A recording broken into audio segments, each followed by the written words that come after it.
Hi, this is Neil from Integrated Communications, and today I'm going to walk you through setting up your new project site. The first thing we're going to do is log in. So all we have to do is add /wp-admin to the end of our URL and hit enter. And this is going to bring us to the login panel. We're going to log in with the username and password that we were sent whenever our site was set up.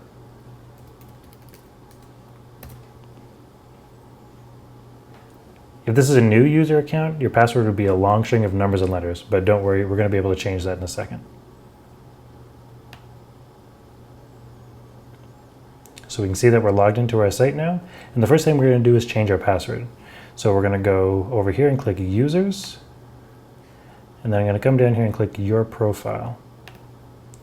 And this brings me to my user profile. We can see here that I can change my name, we can change my nickname, we can change how my name is displayed. And we can come down here and change our password. Change your password to something a little bit easier to remember and click Update Profile. Now let's go back to the dashboard.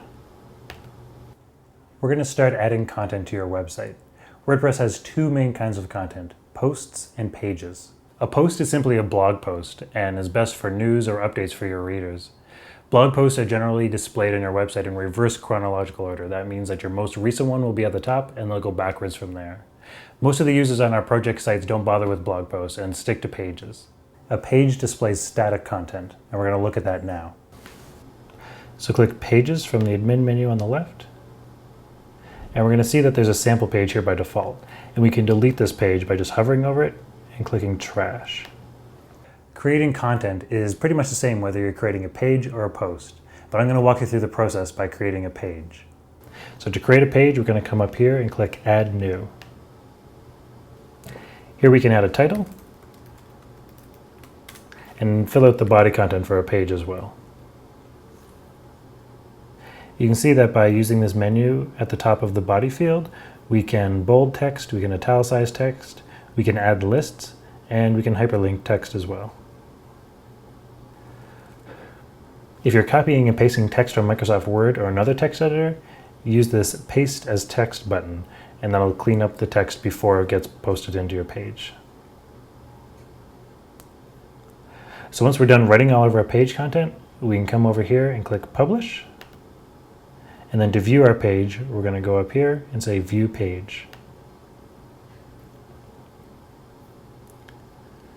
Here's our new page, and we can edit it by clicking the Edit button. To add a photo or a file to your page or post, hit the Media button above the editor. So I'm going to click on Select Files and choose one of these photos to upload. To insert it into our page, I can click this button to say Insert into Page. And there we go. To change the photo's size or alignment, all I have to do is click the photo and then click this little Edit button above. And from here, I can play with the settings a little bit.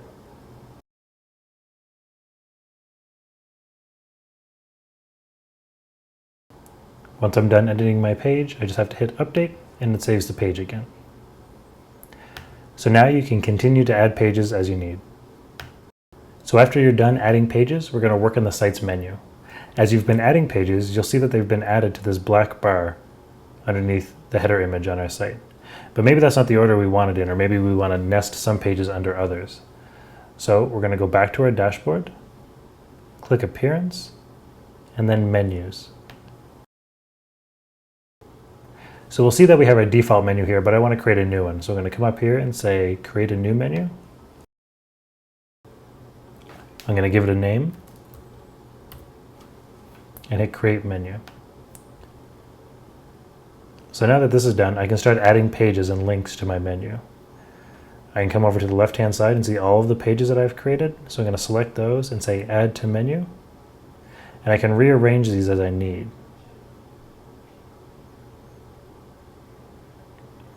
If I want one of these pages to be a sub-item of another, I just have to grab it, click and drag, and pull it off to the right a bit. And we'll see that it is now a sub-item of the one above it. I can also add custom links. So if I want to link back to the UPI website, I can do that, and I will call it UPEI site. and add it to the menu. To make this the main menu on my site, I have to check this little box. This is primary menu. And if I want new pages that I add in the future to be added to this menu by default, I have to click this automatically add new top level pages to this menu. I'm going to save it. And now if we visit our site, we'll see that our menu has changed. We have our new page, the next page with this little item underneath, and even this external link to UPEI. The last thing we're going to do is customize the look and functionality of your website a little bit. On the main menu, I'm going to click Appearance and then Customize. And that's going to take me to this page. So here I can edit the site's title and tagline, which is basically a subtitle for the page. We'll see that it changes right here. We can also change the site's header image. So if I click Header Image right here, and then Add New, I can add a photo that I've already uploaded, or I can upload a new file.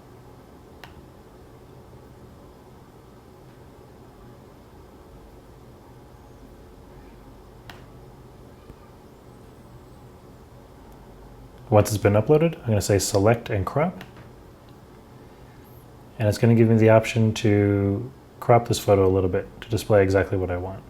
I'm going to hit Crop Image, and we'll see that it's been added to the header of my site. If you like, you can upload multiple photos, which will be displayed randomly, but we recommend sticking with one single image for consistency. The last thing you can do here is change your front page. So by default, WordPress displays our latest blog posts as our front page. And if you're going to be posting a lot of blog posts or news updates, it might be a good idea to leave it like this so that your visitors see your newest content as soon as they visit your page. But if you're just going to be displaying static pages, then maybe you've designed a page specifically to be your front page. So what I'm going to do is come down here and click Static Front Page, and drop that down. And you can see here that your latest post is chosen as a front page by default. I'm going to change that to a static page. And now I have the option to select a front page. It's going to be my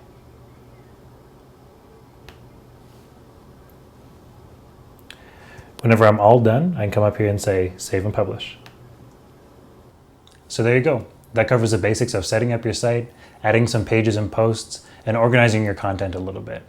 If you have any other questions, please feel free to contact us.